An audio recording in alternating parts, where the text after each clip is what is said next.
নবী সাল্লাল্লাহু আলাইহি সাল্লামের কত কত আশিক ছিল এবং যারা মদিনার রওজা পাকের সামনে দরুদ শরীফ পড়বে, সালাম পেশ করবে, তা আল্লাহর নবী সাল্লাল্লাহু আলাইহি সাল্লাম সরাসরি তাদের সালামের জবাব দিয়েছেন, তারা নিজ কানে শুনতে পাইছে। এমন অসংখ্য বুজুর্গদের জীবন কি পরিমাণ ভালোবাসা নিয়ে পড়ছে, কি পরিমাণ। আমরা পিছনের জীবনে এক বুজুর্গের জীবনী প্রসিদ্ধ আছে, যিনি রাসূলুল্লাহ সাল্লাল্লাহু আলাইহি ওয়াসাল্লামের জন্য কবিতা লিখছে। সে আর রওনা দিছে মদিনা শরীফ, রওজা পাকের সামনে নবীজির সামনে দাঁড়াইয়া পড়বে। ওই সময়কার বাদশাকে আল্লাহর নবী সাল্লাল্লাহু আলাইহি ওয়াসাল্লাম স্বপ্নে দেখাইয়া বলছে, ওরে বাধা দে, ওরে ঢুকতে দিও না, ওরে রওজার মধ্যে মদিনায় আসতে দিবা না। বলছে, ইয়া রাসূলুল্লাহ, কেন? বলছে, সে এমন আশিকানা কবিতা লিখছে আমার জন্য, হয় যদি ওইখানে ওই ব্যক্তির নাম এবং ওই ব্যক্তির বাবার নাম সহ নবী সাল্লাল্লাহু আলাইহি ওয়াসাল্লাম উম্মতদেরকে দেখে বলুন, আচ্ছা তুমি ফেরেশতারা তো প্রায় তোমার নাম আমার কাছে বলতো, এতটা বুঝি, এতটা মাথা ও গাম। আমি ঘুমেতে উঠতেই দেখি বাজে 11:20, আমি চিন্তা করবার টাইম এই এখন সকালে একটা লাভ দিয়ে উঠে গোসল করছি, একসাথে বাসায় আপনার একসাথে বলি যে আমি নাস্তা দাও, চা দাও, আমার কাপড় চোপড় করি, গেঞ্জি করি, লুঙ্গি করি, গামছা করি, মানে সব একসাথে বলে ফেলি বাসায় সবসময় ঘুমতে ঘুমতে। কারণ তারা হুড়া, মাঝে মাঝে আমার বিবি চা নাস্তা সব একসাথে দিয়ে আরে চা তো ঠান্ডা বলছেন সব দিতাম দিচ্ছি। তাহলে এই জন্য বললাম যে কারো খোঁচাখুচি করার সময়টা সময় এইটুকু টাইম ঘুম ঝেলে তো পারে। এই জন্য বাস্তবতা হলো এই কথা বুঝানো, দুরূদ শরীফ একান্ত হৃদয়ের আবেগের ভালোবাসার পর্যন্ত কয়বার গেছেন হজ উমরার সফরে? তো হুজুর আমারে বলছে, মাওলানা দারুণ কথা, মাওলানা শ্বশুর বাড়িতে কয়বার গেছে কেউ কি ভুলে যায়? আপনারা কি বলেন তো, তুই কয়বার গেছেন শ্বশুর বাড়ি? গুনছেন? এটা গুনার বিষয় কোনো কোথায়, এটা কি গুনতে হয়? ভালোবাসার জায়গায় কি আর গুনাগুনি আছে এখানে? হ্যাঁ, স্ত্রীকে কয়বার ভালোবাসছে গুনছেন নাকি? মাকে কয়বার ভালোবাসছে গুনছেন? এটা তো আল্লাহর ঘরের জিয়ারত, রাসূল পাক সাল্লাল্লাহু আলাইহি ওয়াসাল্লামের রওজায়ে আতহারের জিয়ারত, এটা গুনবেন কেন? আমি মোট 16 বার হজ করেছি, তো কি 16 বার হজ করেছি, 18 বার উমরা করেছি, তো এরপরে এবারে শেষ, কোর্স আদায় হয়ে গেছে। বলেন এমন কোন সংখ্যা আছে যে? এই জন্য বললাম এটা সংখ্যা না, এটা ভালোবাসা, এটা মহব্বত, এটা মহব্বত, এটা আল্লাহ তাআলার মহব্বত, রাসূল পাক সাল্লাল্লাহু আলাইহি ওয়াসাল্লামের মহব্বত। এই জন্য আপনাদের কাছে অনুরোধ করি, দুরূদ শরীফ পড়তে হবে, এটাকে আমল বানাইতে হবে, অনুষ্ঠান। আমার কথাটা বুঝছেন নি আপনারা? দুরূদ শরীফটাকে কি বানাইতে হবে? আমল বানাইতে হবে। এটা আপনার আমল। আমল কেউ শুনে নাই, কেউ দেখে নাই, কেউ বোঝে নাই, কেউ বুঝার কি দরকার? আপনি হেতেরেনি বুঝানে লেগে দুরূদ শরীফ পড়ছেন মিয়া, কেউ বুঝবে কেন? কেউ শুনতে হবে কেন?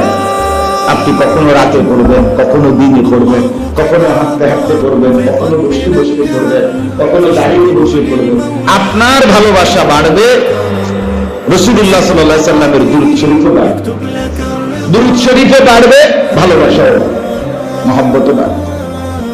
আমরা হাদিসে পড়ছি, এক সাহাবী নবী সাল্লাল্লাহু আলাইহি ওয়াসাল্লামকে জিজ্ঞেস করছে, ইয়া রাসূলুল্লাহ সাল্লাল্লাহু আলাইহি ওয়াসাল্লাম, আমি যদি আমার মৌলিক ফরজ ওয়াজিব ইবাদতের পরে যেটুকু অবসর পাই, ওই অবসর সময় যদি 3 ভাগের 1 ভাগ আপনার উপরে দুরূদ পড়ি, কেমন হবে? নবী সাল্লাল্লাহু আলাইহি ওয়াসাল্লাম বলেন, অনেক উত্তম হবে, চাইলে তার চাইতে বেশি করতে পারে। উনি বললেন, ইয়া রাসূলুল্লাহ, তাইলে আমি যদি অর্ধেক আমার অবসর সময়টাকে অর্ধেক করে বাকি তাসবিহ তেলাওয়াত এগুলো করব অর্ধেক, আপনার উপরে দুরূদ শরীফ, মনে করেন আমার অবসর 2 ঘন্টা, কথা 1 ঘন্টা পড়বো দরুদ শরীফ, আর 1 ঘন্টা তেলাওয়াত তাসবিহ অন্য নেক আমল নফল আমল। এটা কেমন হবে? নবী সাল্লাল্লাহু আলাইহি ওয়াসাল্লাম বললেন অনেক উত্তম হবে, চাইলে তুমি তার চাইতে বেশি পড়তে পারো। এই সাহাবী বললেন ইয়া রাসূলুল্লাহ সাল্লাল্লাহু আলাইহি ওয়াসাল্লাম, আমি যদি আমার অবসরের পুরাটা সময় আপনার উপরে দুরূদ পড়ি তাইলে কেমন হবে? রাসূলুল্লাহ সাল্লাল্লাহু আলাইহি ওয়াসাল্লাম বলেন তাহলে তোমার দুনিয়া আখিরাতের সমস্ত পেরেশানি থেকে মুক্ত হওয়ার জন্য, থাকার জন্য এটাই যথেষ্ট। এখানে কয়টা পড়তে হবে? 100 বার, এখানে 50 বার। কথা বলেন না? এই জন্য দুরূদ শরীফকে আমল বানাইতে হবে। আমল, এটা আমার আমল, আমল বানাইতে হবে, অনুষ্ঠান না, অনুষ্ঠান নয়, এটা আমার আমল। ভালোবাসার তাগিদে পড়বে, নিজে নিজে পড়বে, নিজে নিজে পড়বে। মদিনায় যারা থাকে, মদিনা শরীফ, আপনারা যারা হয়তো সাধারণ যারা আরবি বোঝেন না, আপনারা তো বুঝতেন না বিষয়টা, কিন্তু আমরা তো দেখছি বাইরে আরবের মদিনার সমস্ত ব্যবসায়ী, সমস্ত মানুষ বলা যায় যে কোনো কথার আগে পিছে বেচা কিনার ক্ষেত্রে, চলা ফেরার ক্ষেত্রে, একটু থেকে একটু নড়াচড়ার ক্ষেত্রে বারবার দুরূদ শরীফ পড়ে, দুরূদ শরীফ। আরো আশ্চর্য শুনেন, আমি নিজ চোখে বহুবার দেখছি মদিনায় একটু থেকে একটু কাস্টমারে আর দোকানদারে মনে করেন একটু থেকে একটু 19-20 হয়েছে, দামাদামি তর্ক, আপনার মাল কিনা লইয়া, সাথে সাথে যদি একজন বলে, মানে কেউ একজন সাল্লি আলা রাসূলের উপরে দুরূদ পড়ে, একদম মনে করেন আগুনে পান্ডে লেগেছে, এটা একবার শুন, একের কথাই কয় না, মাতে সাথে সাথে আল্লাহুম্মা সাল্লি আলা মুহাম্মাদ ওয়া আলা আলি মুহাম্মাদ, মানে দুরূদ শরীফ পড়ে। আর কোনো মূলামূলিও নাই, কোনো ঝগড়াঝাটিও নেই, একেবারে যেন আগুনে কি গিরে দিছে, পানি পানি দিয়ে, এমন আসলে মদিনায় আমি অনেক দেখছি। তাইলে বলে মদিনা শরীফের গাড়ির পিছনে এই কি কয় লিফট, লিফটে উঠে এটার ভিতরে, লিফটের ভিতরে স্টিকার, গাড়ির পিছনে বিভিন্ন জায়গায় স্টিকার লাগানো আছে, বিভিন্ন বিল্ডিং এ বিভিন্ন জায়গা বহু দেখছি লেখা আছে, হ্যাঁ আপনি হাল সাল্লাইতা আলা নবী আল ইয়াউম, আজকে কি আপনি রাসূলুল্লাহ সাল্লাল্লাহু আলাইহি ওয়াসাল্লামের উপরে দুরূদ পড়েছেন? মনে করেন আপনি দুরূদ শরীফ পড়ছেন আজকে? তো এটা যেই দেখে আল্লাহুম্মা সাল্লি আলা মুহাম্মাদ, মানে একবার কি করে ফেলে দুরূদ শরীফ পড়ে।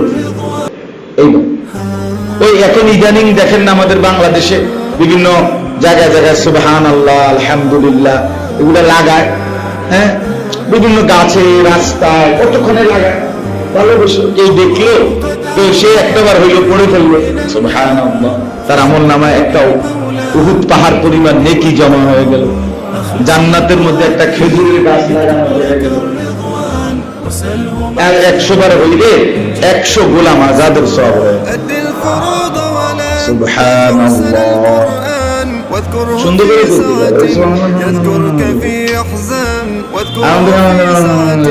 এই সম্ভব করলে হবে না, সুন্দর করে বলতে। তাইলে আজকে আমি একটা কারণে বলছি, এই যে এখন দুরূদ শরীফের কথাটা একটা কারণে বলছি। ওইখানে এক ভাই, এই আমি যখন এখন দুরূদ শরীফ পড়তেছিলাম, উনি তখনও বসে নাই, উনি দাঁড়াইয়েই দেখলাম যে আমি চেহারার দিকে উনি ওনার আবেগে মহব্বতে দুরূদ শরীফ পড়া শুরু করে দিচ্ছে। তখন এইটা আমার কাছে ভালো লাগছে, ওই ভাই এইখানে আসে উনি, এক্ষুনি দেখছি উনি, তা আমি বুঝলাম যে এই বাচ্চারা এখনো বৈশাখ ছাড়ে নাই জায়গা, কিন্তু উনি ওনার জবান খুলে দিচ্ছে। আল্লাহ তাআলা ওনাকে বরকত দান করে। তাহলে এই জন্য বললাম যে দুরূদ শরীফ হৃদয়ের আবেগে পড়ুন, মনের মহব্বত। কেউ করবেন 100 বার, কেউ করবেন 1000 বার, কেউ করবেন 500 বার। আপনি হিসাব রাখবেন আপনি কত বেশি পড়তেছেন। এখানে কারো কাছে সংখ্যা গুণা হিসাব এটা মূল মাকসাদ নয়। রাসূলুল্লাহ সাল্লাল্লাহু আলাইহি ওয়াসাল্লাম ইরশাদ করেছেন, আল বখিল মান যুকিরতু ইনদাহু ওয়া লাম ইউসাল্লি আলাইয়া, সে বড় কৃপণ বখিল যার সামনে আমার নাম উচ্চারিত হলো অথচ সে আমার উপরে দরুদ পড়ল না। সে বখিল, সে বখিল। বলে অনেক সময় ওলামায়ে কেরাম পড়ে, আপনারা পড়েন, দুম ধরে বসে থাকেন। নবী সাল্লাল্লাহু আলাইহি সাল্লামের নাম উচ্চারিত হয়, আপনি সাথে সাথে পড়বেন, আস্তাগফিরুল্লাহ পড়বেন সাল্লাল্লাহু আলাইহি ওয়াসাল্লাম। এটা পারে না এমন কোন মুসলমান হতভাগা আছে কি? এমন হইতে পারে কোন মুসলমানের বাচ্চা? তাহলে না পারার কি আছে, না পড়ার কি আছে? রাসূলুল্লাহ সাল্লাল্লাহু আলাইহি ওয়াসাল্লাম হাদিসে বলেছেন, ইন্না আউলান নাসি বিয়াউমিল কিয়ামা আকসারুহুম আলাইয়া সালাম, কিয়ামতের দিন আমার সবচেয়ে কাছে থাকবে তারা আমার উপরে দুরূদ শরীফ বেশি পড়তো যারা। আচ্ছা, এই কথার দ্বারা কি বুঝছেন? কি বুঝছেন? যে সবাই নির্দিষ্ট অনুষ্ঠানে এই মহল্লার সবার দুরূদ শরীফ সমান সমান হবে, এটাই তো বুঝছেন নাকি? সবাই গুনলে আমলনামার মধ্যে 300 বেশি হতো না। কারণ হ্যাঁ পড়ছে এক লগে, একজন হুজুরের লগে পড়ছে, হুজুরে পড়ছে 3 বার, এবারও পড়ছে 3 বার, রোববারে আবার হুজুরে পড়ছে 3 বার, এবারও পড়ছে 3 বার, সোমবারে হুজুরে পড়ছে 3 বার, মুসল্লিও পড়ছে 3 বার, এই সমান সমান। এটা কেন নবী বলল? যে আমার উপরে বেশি দুরূদ পড়বে সে আমার তত বেশি কাছে থাকবে। বুঝা গেল এই পড়ার মধ্যে কম বেশ হবে, এই জন্য কাছের মধ্যে কি হবে? কম বেশ। তাই এর দ্বারা এটা বুঝা গেল উনি বেশি পড়া।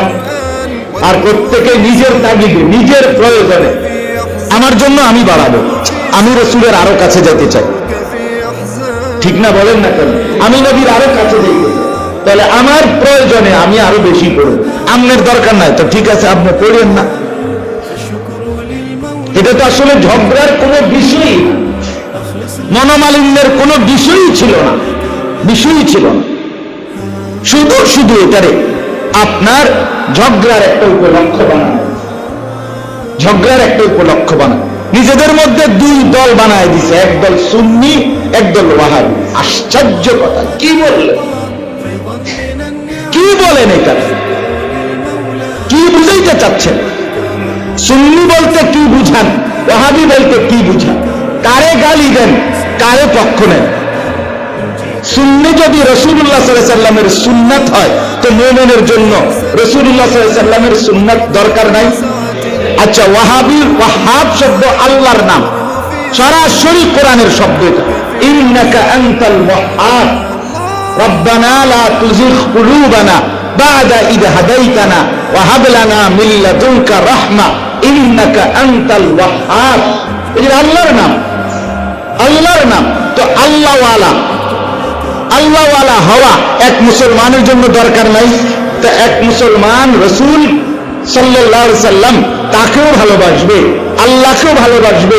এখানে বাদ দিলেন কোনটা, ধরলেন কোনটা? গালি দিলেন কারে, মহব্বত করলেন কারে? কারে গালি দিলেন? আল্লাহকে বাদ দিয়ে রাসূলকে ভালোবাসলে সেই ভালোবাসা যৌক্তিক, রাসূলকে বাদ দিয়ে আল্লাহকে ভালোবাসলে সেই ভালোবাসা যৌক্তিক। কি করলেন? কিটা করতে চাইলেন? কারে ভাগ করলেন? কারে বুঝাইলেন? কি বললে বুঝলেন? আশ্চর্য, আশ্চর্য। মুখের থেকে ওনার বিড়ি সরে না। আজকে 30 বছর ধরে আমনে সুন্নি ওয়াহাবি আমনে বুঝান মিয়া, মন্ডা সাইডটা থেকে গাড়ি থুইয়া ক্যান্টনমেন্ট পর্যন্ত না, দুঃখে। কি বলেন আপনি? কি বুঝাতে চাচ্ছেন? চেহারা সুরতের মধ্যে দাড়ি নাই, আপনি বুঝাইছেন সুন্নি ওয়াহাবি। আপনার ঘর থেকে রঙিন টেলিভিশন, আচ্ছা 20 বছর ধরে আপনার ঘরে বেডিন আছে, উলঙ্গ ছবি দেখে আপনার বউ বাচ্চা, আপনার রাসূলুল্লাহ সাল্লাল্লাহু আলাইহি ওয়াসাল্লামের আশিক, এত বড় মিথ্যুক আপনি কেমনে বললেন? মিথ্যাবাদী! তুমি কিসের রাসূলুল্লাহ সাল্লাল্লাহু আলাইহি ওয়াসাল্লামের আশিক? বেটা, তোমার ছেলে নামাজ পড়ে না, তোমার মেয়ে নামাজ পড়ে না, তোমার স্ত্রী পর্দা করে না, তোমার ব্যবসার মধ্যে হারাম, তোমার সুদের লেনদেন ছাড়া তুমি 2 লাইন আগাইতে পারো না, তুমি গিয়ে কও রাসূলুল্লাহ সাল্লাল্লাহু আলাইহি ওয়াসাল্লামের আশিক আর 5 ওয়াক্ত নামাজ জীবনভর পড়ে, হালাল ছাড়া জীবনটা চলে না, হারামের দিকে যায় না, মিসওয়াক করে, দস্তরখান বিছায়, দাড়ি রাখে, লেবা টুপি পাঞ্জাবি পরে, 5 ওয়াক্ত নামাজ তেলাওয়াত করে, আল্লাহর কোরআন বিশুদ্ধ করতে পারে, মসজিদে ইমামতি করে, মাদ্রাসায় পড়ায়, বুখারী শরীফ, মুসলিম শরীফ, রাসূলুল্লাহর সমস্ত হাদিসের কিতাব বছরের পর বছর পড়ায়, উনি হয়ে গেল ওয়াহাবি, উনি হয়ে গেল নবীর দুশমন, উনি হয়ে গেল রাসূলের দুশমন, বিড়ি খাইলে তুমি হয়ে গেলা রাসূলের আশিক। এত বড় জালেম, এত বড় জুলুম কেমনে করলা? এটা কেমনে বলবা হাসরের ময়দানে? আরে কেমনে দাঁড়াইবা হাসরের ময়দানে? কেমনে টিকবা মিয়া? দেখি দুটা বন খাওয়ান দুনিয়া, হাসরের ময়দান কি বন রুড়ি? কথা বলেন না কেন? হাসরের ময়দান সাহাবিয়া বন দিয়ে বিপদে খাওয়ান কিতা বুক মুড়ি কিতা কি ভাবছে মুসলমান? কি তামাশা মনে করছে এটা? আশ্চর্য কথা, ধাক্কা ধাক্কি করে। দয়া করে জন্য মেহরবানি করে বুঝতে শিখেন, বুঝতে শিখেন, নিজের ভালো বুঝেন, নিজের আখিরাত সুন্দর করেন, নিজের আখিরাত সুন্দর করেন, জিন্দেগি সুন্দর করেন, হায়াত কাজে লাগান। ইয়া আইয়ুহাল্লাযীনা আমানুস্তাজীবু লিল্লাহি ওয়া লির-রাসূল ইযা দাআকুম লিমা ইউহয়ীকুম। এই যে কোরআন আল্লাহ, হে ঈমানদার মুমিনগণ, আল্লাহ এবং তার রাসূল যখনই ডাকে সাথে সাথে সাড়া দাও। ইস্তাজীবু লিল্লাহি ওয়া লির-রাসূলি ইযা দাআকুম। আল্লাহ বলেন, আমি আল্লাহ যখন ডাক দেই সাথে সাথে সাড়া দাও, আমার রাসূল যখন ডাক দেয় সাথে সাথে সাড়া দাও। যদি আল্লাহ রাসূলের ডাকে তৎক্ষণাৎ সাড়া দিতে পারো, হবেটা কি? আল্লাহ বলেন, লিমা ইউহয়ীকুম, তাইলেই তুমি জীবন পাবে, তাইলেই তুমি হায়াত পাবে, তাইলেই তোমার বেঁচে থাকার সার্থকতা মিলবে, তাহলেই বেঁচে আছে। ওই মানুষ জীবিত, ওই মানুষ বেঁচে আছে, তারই জীবন শুধু মানুষের জীবন যে আল্লাহ এবং তার রাসূলের ডাকে সাড়া দেয়। বাকিটা কোনো জীবন না, ওইটা বাকিটা প্রাণী হইতে পারে, হাইওয়ান হইতে পারে, মানুষ হইতে পারে, মুসলমান হইতে পারে। আল্লাহ বলছেন লিমা ইউহয়ীকুম, কেননা আল্লাহর ডাকে সাড়া দেওয়ার মধ্যে তোমাদের হায়াত, রাসূলের ডাকে সাড়া দেওয়ার মধ্যে তোমাদের হায়াত, জীবন, জীবন বেঁচে থাকার সার্থকতা, মানুষ পরিচয়ের সার্থকতা আল্লাহর ডাকে সাড়া, রাসূলুল্লাহ সাল্লাল্লাহু আলাইহি ওয়াসাল্লামের ডাকে সাড়া, এটা জীবনের সফলতা। এজন্য বাপ আমার, আমি আসলে এই প্রসঙ্গ বলার কোনো ইচ্ছা ছিল না, ওই এক ভাইয়ের দুরূদ শরীফের জজবা আমার জজবা উঠাই দিচ্ছে। মূলত আমি তো হজ্জের উপরে কথা বলার জন্য আয়াত করছি, কিন্তু আমি বলতে চাইলাম দুরূদ শরীফ পড়বেন দিয়ে দিল, বলেন ইনশাআল্লাহ। পড়েন আল্লাহুম্মা সাল্লি আলা মুহাম্মাদ ওয়া আলা আলি মুহাম্মাদ কামা সাল্লাইতা আলা ইব্রাহিম ওয়া আলা আলি ইব্রাহিম ইন্নাকা হামিদুম মাজিদ। আল্লাহুম্মা বারিক আলা মুহাম্মাদিন ওয়া আলা আলি মুহাম্মাদ কামা বারাকতা আলা ইব্রাহিম ওয়া আলা আলি ইব্রাহিম ইন্নাকা হামিদুম মাজিদ। নবী সাল্লাল্লাহু আলাইহি সাল্লামের কত আশিক ছিল, এবং যারা মদিনার রওজা পাকের সামনে দরুদ শরীফ পড়বে, সালাম পেশ করবে, তো আল্লাহর নবী সাল্লাল্লাহু আলাইহি সাল্লাম সরাসরি তাদের সালামের জবাব দিয়েছেন, তারা নিজ কানে শুনতে পাইছে, এমন অসংখ্য বুজুর্গদের জীবন আছে। কি পরিমাণ ভালোবাসা নিয়ে পড়ছে, কি পরিমাণ। আমরা পিছনের জীবনের এক বুজুর্গের জীবনী প্রসিদ্ধ আছে, যিনি রাসূলুল্লাহ সাল্লাল্লাহু আলাইহি ওয়াসাল্লামের জন্য কবিতা লিখছে, সে আর রওনা দিছে মদিনা শরীফ। রওজা পাকের সামনে নবীজির সামনে দাঁড়াইয়া পড়বে। ওই সময়কার বাদশাকে আল্লাহ নবী সাল্লাল্লাহু আলাইহি সাল্লাম স্বপ্নে দেখাইয়া বলছে, ওরে বাধা দে, ওরে ঢুকতে দিও না, ওরে রওজার মধ্যে মদিনায় আসতে দিবা না। বলছে, ইয়া রাসূলুল্লাহ, কেন? বলছে, সে এমন আশিকানা কবিতা লিখছে আমার জন্য, ওই যদি ওইখানে আমার সামনে এসে পড়ে এটা, আমি রাসূল তাকে সরাসরি সাক্ষাৎ না দিয়া পারবো না। ওরে আসতে বানাবো। আচ্ছা বলেন, এটা কি বিষয়? এক গ্রাম্য বেদুইন, সাধারণ বেদুইন মানে আরবি, একেবারে আল্লাহ ভোলা গ্রাম্য মানুষ, রাসূলুল্লাহ সাল্লাল্লাহু আলাইহি সাল্লামের রওজায়ে আতহারের সামনে, নবীজির রওজা শরীফে ইন্তেকালের পরে আয়েশা নবীজির কবরের পাশে বসে একটা কবিতা শের পড়ছিল। সেই শের রাসূলুল্লাহ সাল্লাল্লাহু আলাইহি সাল্লামের এতটা পছন্দ হয়েছিল, ওই জামানার শ্রেষ্ঠ বুজুর্গকে আল্লাহর নবী স্বপ্নে দেখাইয়া বলছে, তুমি তারে বললো আমি আল্লাহর কাছে তার জন্য তার মাগফিরাতের সুপারিশ করছি, আল্লাহ তারে মাফ করে দিছে। এখনো সেই শেরটা হুবহু এখানে স্বর্ণের অক্ষর দিয়া রাসূলুল্লাহ সাল্লাল্লাহু আলাইহি সাল্লামের রওজা যেখানে সালাম দেয় হাজী সাবরা মদিনায়, ওই 2 খুঁটি, এরকম 2টা খুঁটি, এই খুঁটির মধ্যে এরকম ঘুরাইয়া লেখা আছে, এখনো লেখা আছে। আমি যতবারই আলহামদুলিল্লাহ গেছি, দেখাইছি আমার সাথে যারা, যে লেখা, এটা বেদুইনের শের, সাধারণ মুসলমান, কোন সাহাবীর না। ইয়া খায়রা মান দুফিনাত বিল কা'i আ'যামুহু ফাতাবা মিন তিবিহিন্নাল কা'উ ওয়াল আকাম নাফসিল ফিদাউ লিকবরি আনতা সাকিনুহু ফীহিল আফাফু ওয়া ফীহিল জুদু ওয়াল কারাম। এই শের আপনি যদি বলেন নিজের অর্থটা কি, আপনি পড়ছেন না, আরবি শিখছেন না, কোন শিখলেন না, দুনিয়া সব শিখছেন, শিখবেন না, সব বলে দিলে মহব্বত থাকবে আলগা আমার। অর্থাৎ বুঝাইলাম রাসূলুল্লাহ সাল্লাল্লাহু আলাইহি ওয়াসাল্লামের ভালোবাসা তারতম্য হয়, যার দিল আল্লাহর নবী সাল্লাল্লাহু আলাইহি ওয়াসাল্লামের প্রতি বেশি আসে, সে রাসূলুল্লাহ সাল্লাল্লাহু আলাইহি ওয়াসাল্লামের তত বেশি নৈকট্য হাসিল করে। আল্লাহ আমাদেরকে তৌফিক দান করেন।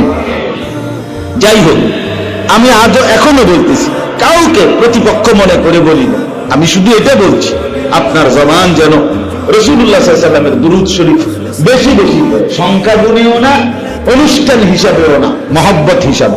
কি হিসাবে বলেন? ভালোবাসা হিসাবে, আমল হিসাবে। আমল, দুরূদ শরীফকে আমল বানান, অনুষ্ঠান নয়। এই কথাটা কইতে বসো, কি কইছি, কি নয়, আমল বানান, এটা আমল বানান, এটা আমার আমল। তো কোরআনুল কারীম তেলাওয়াত, এটা অনুষ্ঠান, এটা আমল। সারাক্ষণ আল্লাহ তাআলার জিকির করা, এটা কি আমল না অনুষ্ঠান? এটাও আমল। কথাটা বুঝছেন কিনা? এটাও কি তাইলে আমল, এটা আমল। তাহাজ্জুদ, এটা অনুষ্ঠান, এটা আমল। আওয়াবিন, এটা অনুষ্ঠান, এটা আমল। ইশরাক, এটা অনুষ্ঠান, এটা আমল। আমল কিনা বলেন না? তো এই সব যদি আমল হয়, তো রাসূলুল্লাহ সাল্লাল্লাহু আলাইহি সাল্লামের দুরূদ শরীফ অনুষ্ঠান করে পড়তে হবে কেন? আর এটা না করলে গালি শুনতে হবে কেন?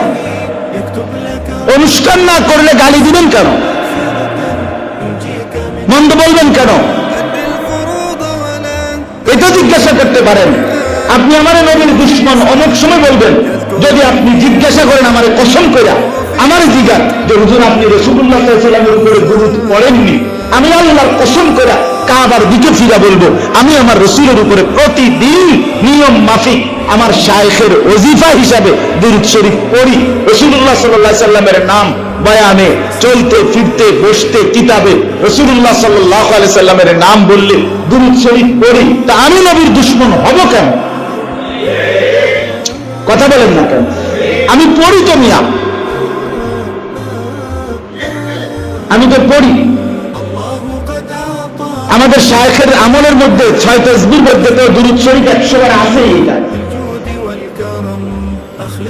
এটা তো লাজম আমল। আমাদের শায়েখের যে আমল তাসবিহ নির্ধারণ করে দেওয়া আছে, ওই আমল হিসাবে কোন পীর সাহেবের মুরিদের কাছে মুরিদরে কোন পীর সাহেব নির্ধারিত কিছু অধিকার দেয় না, তো আমাদেরও তো নির্ধারিত অধিকার আছে। আমরা তো শায়েখের হাতে বায়া, তো সেই আমলের মধ্যে 6 তাসবির মধ্যে সুবহানাল্লাহ 100 বার, আলহামদুলিল্লাহ 100 বার, আল্লাহু আকবার 100 বার, লা ইলাহা ইল্লাল্লাহ 100 বার, আস্তাগফিরুল্লাহ 100 বার, সাল্লাল্লাহু আলাইহি ওয়াসাল্লাম দুরূদ শরীফ 100। প্রতিদিন সকালে 600, সন্ধ্যায় 600, কম পক্ষে, এর বেশি করলে আরো ভালো। তো দুরূদ শরীফ পড়বে না কেন? সকালে 100 বার দুরূদ শরীফ, সন্ধ্যায় মাগরিবের পরে 100 বার দুরূদ শরীফ। আল্লাহর নবী সাল্লাল্লাহু আলাইহি সাল্লামের যে উম্মত নিয়মিত পড়ে সে নবীর দুশমন, সে রাসূলুল্লাহ সাল্লাল্লাহু আলাইহি সাল্লামের দুশমন। প্রতিদিন 200 বার দুরূদ শরীফ পড়ার পরও সে দুশমন হয়ে গেল।